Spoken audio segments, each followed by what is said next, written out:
The Prentice Alsop Heating and Air Coaches Corner, fueled by Donut Country and McDonald's Murfreesboro on FM 101.9 and AM 1450 Murfreesboro, FM 100.5 Smyrna, and streaming at WGNSSports.com. Welcome back to the Coaches Show. I'm Danny Brewer. The Coaches Show is brought to you by Prentice Alsop Heating and Air, family owned and operated since 1977. Get the best service with Prentice Alsop Heating and Air online at PrenticeAlsop.com. I am extremely pleased now to be joined by Eagleville girls basketball coach Chris Lynch. Coach Lynch, how are you this morning? I'm doing great. Outstanding, Coach. You know, it's a wonderful time of year. I mean, we got basketball going on. You've got big-time football is still happening. Holiday season. I mean, it's a good time of year, isn't it? It is. Great time. Now, let's talk a little bit about what's been happening with the Lady Eagles here. First thing I want to talk about is the Lady Eagle tradition. I know you've been a huge part of that over the years, but the Eagleville girls basketball has been good for a long, long time, and I think we've talked about this before, but tell me a little bit about the Eagleville tradition and how you fit into it all. Well, you had the late, great Donnie Holland, who had 2 state runner-ups, and, and Mr. Pate and Mr. Snell, Michael McLaren. So they all kind of set the groundwork, and it's just kind of a unique situation at Eagleville, and I think we have it really good, and have a bunch of great players and students, and the faculty. So it's kind of easy just to step in, and sometimes you feel like it's on cruise control. So it's a lot of work that they lay down, like you said. Whenever you think about Chris Lynch being in the same sentence as Donnie Holland, I mean, what?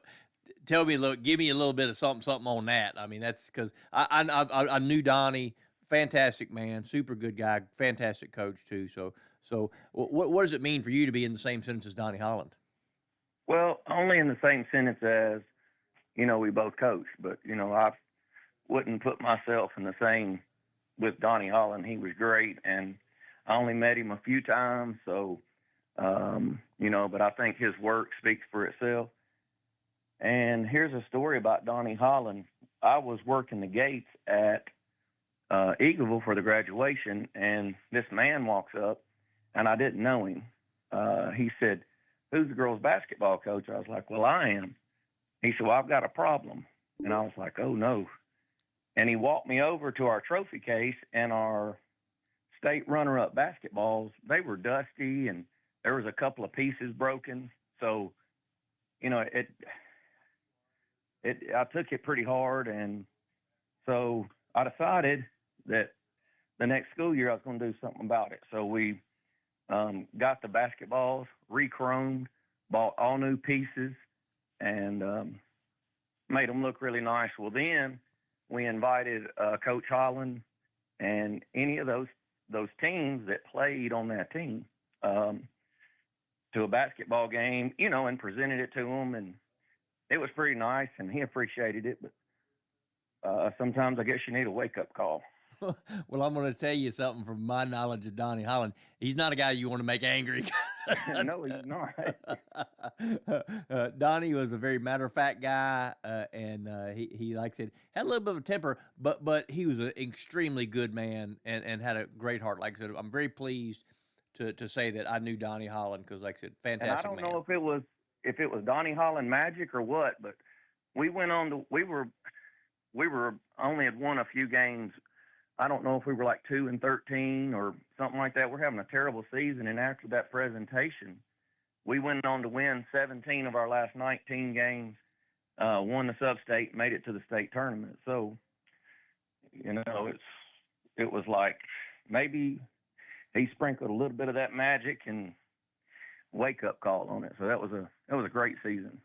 Yeah, fantastic, and it's really kind of cool that it adds to the Eagleville lore that Donnie Holland played a part in your success as well as the success of past Eagle girls teams. So that is a great story. That's fantastic. Yeah. And then you have Mr. Pate, who always he texted me the other night after we beat Riverdale, and he's still a big part. And Mr. Pate hired me, so I coached with Michael. I played boys when Mr. Snell was a coach, so I've known all those people, and some more than others. But yeah, it's been pretty neat. So let's talk. You just mentioned something that, man, was going to be one of my next talking points here. Let's talk a little bit about the Eagleville defeating Riverdale. I think that was back on the 3rd of December. But, when you think about Eagleville, single A school, Riverdale, 4A school, what kind of a feather is that in your cap to go into Riverdale and beat the Lady Warriors like that? I mean, it feels good anytime you can go in county. We had just beaten Central Magnet. They're a 3A school, and then we turn around and beat Riverdale. And during that game, my leading scorer, Brinley Bain, she had 27 in the third quarter with a couple of minutes to go. She was having a great game. And unfortunately, she rolled her ankle and tore a tendon. And, we're just hopeful that we get her back at some point. But we went on and, finished the game without her. Mia Thompson stepped up, had 14 fourth quarter points, and she's really turned it on since Brinley went down.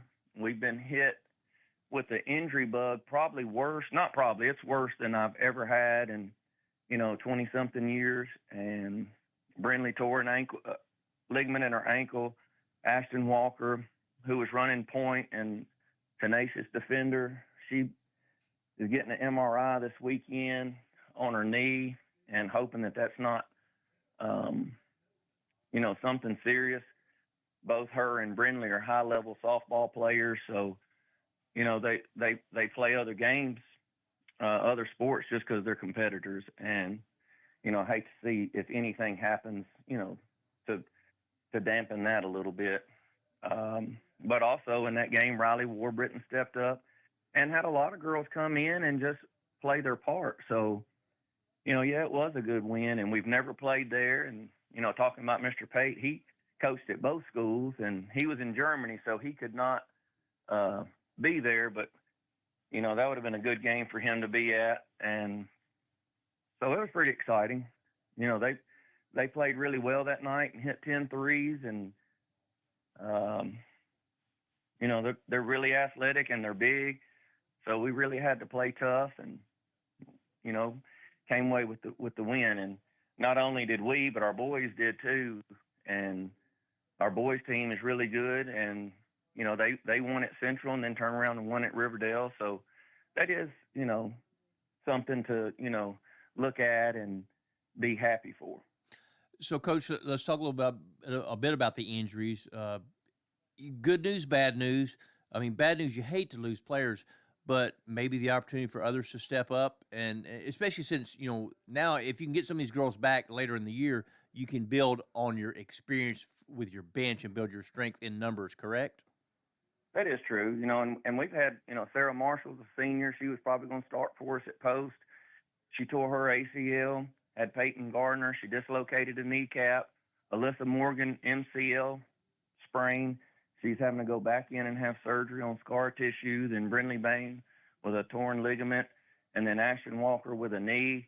Like, when you say injuries, they really piled up. So it has opened the door for others. And Thursday night, we played Pickett County, who won the state tournament last year. Just got their best player back for our game. She actually walked in the gym as they were warming up. And, we were on a limited roster as far as experience because some of these girls, they played a few varsity minutes, but they haven't played meaningful minutes. And after the first quarter, we were winning and only down a few points at halftime. And then, we struggled in the third, but kept it respectable. And with about a minute to play, we were down 13, gave up 2 late layups to make it 17. But it was a really good game and a really good test for us. And, Mia Thompson stepped up huge. She had 23 points against that team that's, they're really big, they're really aggressive. So I was proud of them, and then had, Sophie Lamb come in that got a chance to get some playing time and had a big box out rebound that they got a foul on. She knocked down 2 threes. So Sophie has pretty much made the most of her minutes. And we have a very tough stretch coming up. We just played, the defending state champions. We're about to go to them again in a couple of weeks. We have Richland, who's defeated Loretta and Lawrence County this year already. We have Moore County in our district that were the state runner-ups.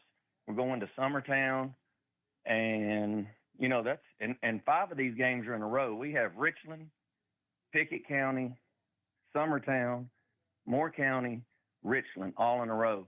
And all 4 of those teams and all 5 of those games are against teams that are ranked in the top 5. And, they're very good teams. So we're going to get tested,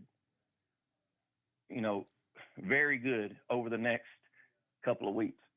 Coach, I was just going to say, it looks like you're going to find out a little bit of something about some of these young players.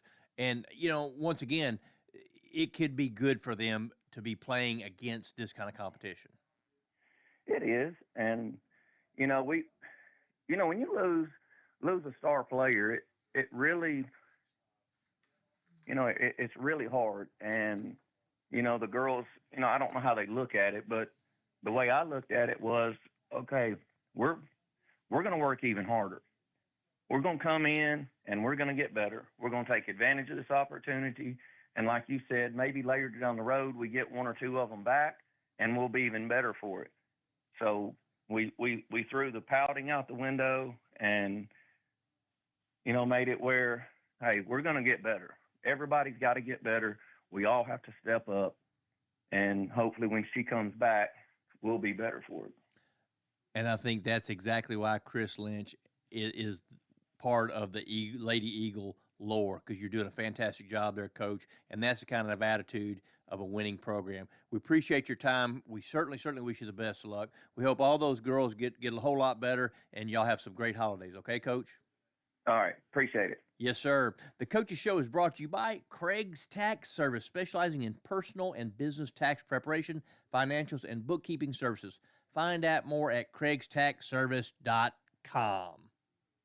The Blue Raiders fan source for officially